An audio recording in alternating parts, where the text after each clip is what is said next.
Hello friends, welcome to my channel. आज આપણે બનાવીશું ખજૂર લાડુ। જો તમે મારી ચેનલ પર નવા હો તો મારી ચેનલને સબસ્ક્રાઇબ કરજો, જેથી આવનારી નવી વિડીયોની નોટિફિકેશન તમને સૌથી પહેલાં મળી શકે। તો ચાલો આપણે રેસીપી સ્ટાર્ટ કરીશું। સૌપ્રથમ આપણે એક કઢાઈમાં આ રીતે 2 ચમચી જેટલું ઘી ગરમ કરવા મૂકીશું। અહીંયા મેં સીડલેસ ખજૂર લીધી છે 500 ગ્રામ। જો તમે બીયાવાળી ખજૂર લો તો તમારે બીયા કાઢી નાખવાના। અને આ રીતે સોફ્ટ ખજૂર છે આ, તમે કોઈ પણ પ્રકારની ખજૂર લઈ શકો છો આમાં। હવે ઘી આ રીતે હલકું ગરમ થાય એટલે આપણે એમાં જે ખજૂર છે બધી એ નાખી દઈશું। ગેસની ફ્લેમને મીડિયમ રાખીશું।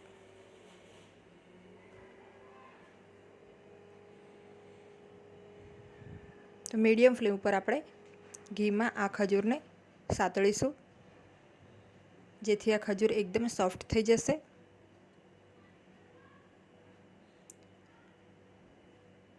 અને બધી ખજૂર એકસાથે ભેગી થઈ જશે। તો આ રીતે આપણે 7 થી 8 મિનિટ સુધી ખજૂરને ઘીમાં શેકી લઈશું। તો હવે તમે જોઈ શકો છો ખજૂર એકદમ સરસ રીતે ભેગી થઈ ગઈ છે એકબીજા સાથે। આ રીતે ડોના ફોર્મમાં આવી ગયું છે। તો આ ખજૂરનું મિશ્રણ અત્યારે રેડી થઈ ગયું છે।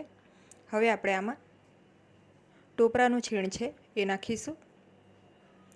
તો અહીંયા મેં 1.5 કપ જેટલું ટોપરાનું છીણ લીધું છે।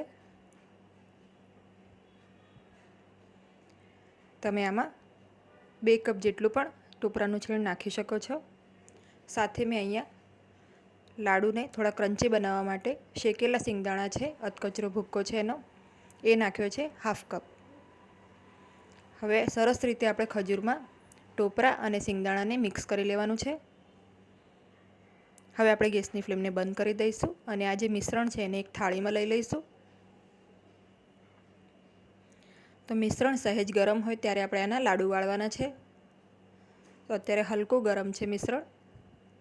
હવે આપણે ઘીવાળો હાથ કરીને નાની નાની સાઇઝના લાડુ વાળી લઈશું। તો અહીંયા મેં આ રીતે 2 લાડુ તૈયાર કર્યા છે, તમે જોઈ શકો છો। સાઇઝ આની તમે તમારી ઈચ્છા મુજબ નાની કે મોટી કરી શકો છો। તો આપણે બધા જ લાડુને વાળી લઈએ પહેલાં। તો આ લાડુ એકદમ ઇઝીલી વળી જાય છે। હવે અહીંયા મેં બધા જ લાડુને આ રીતે વાળી લીધા છે।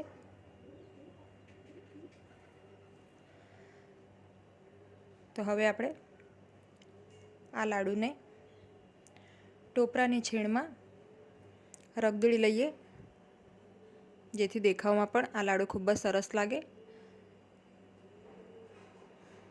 તો આ રીતે સૂકા ટોપરાનું છીણ છે એમાં આપણે લાડુને આ રીતે કોટ કરી લઈશું। તો ખાવામાં તો આ લાડુ ટેસ્ટી છે જ, સાથે હેલ્ધી પણ છે। અને આ રીતે ટોપરાવાળા કરીને આપણે રાખીશું તો દેખાવમાં પણ ખૂબ જ સરસ લાગે છે। તો બધા જ લાડુને આપણે આ રીતે ટોપરાવાળા કરી લઈએ। તો રેડી છે આપણા એકદમ ટેસ્ટી એવા ખજૂર લાડુ। તો આ શિયાળામાં આ રેસીપી ચોક્કસ ટ્રાય કરજો। બાળકોથી લઈને બધાને જ આ લાડુ ખૂબ ભાવશે। તો જો તમને મારી આજની આ રેસીપી ગમી હોય તો વિડીયોને લાઈક અને શેર કરજો અને મારી ચેનલને સબસ્ક્રાઈબ કરજો। Thanks for watching.